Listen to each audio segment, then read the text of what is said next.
Al via la terza dose del vaccino in Veneto in una giornata storica che ha visto il governatore Luca Zaia fare gli onori di casa nel centro vaccini di Villorba per la visita istituzionale del commissario per l'emergenza, il generale Francesco Paolo Figliuolo.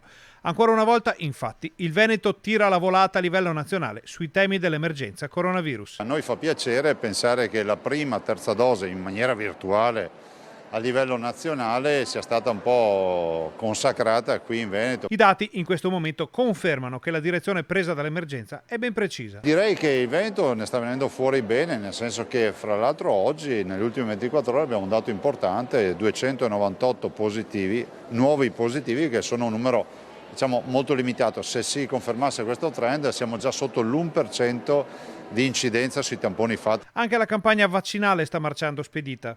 C'è da dire che abbiamo vaccinato tanto, l'accesso è volontario, io difendo la volontarietà e quindi non faccio parte di chi dice che i vaccini debbano essere obbligatori. Però è pur vero che oltre l'80% dei veneti ormai o si è vaccinato o ha intrapreso un percorso vaccinale, e dall'altro, se oggi respiriamo una forma di libertà, che se pensassimo di togliere tutte le mascherine di fatto siamo ormai con tutte le attività aperte, resta qualcosa di maniera residuale, le strade sono piene, le piazze sono piene, lo dobbiamo al fatto che molti si sono vaccinati. A conti fatti, l'avvio della terza dose con le categorie più fragili è solo il preambolo di un'apertura verso altre fasce di età e altri settori della società veneta. Aspettiamo cosa dice la comunità scientifica.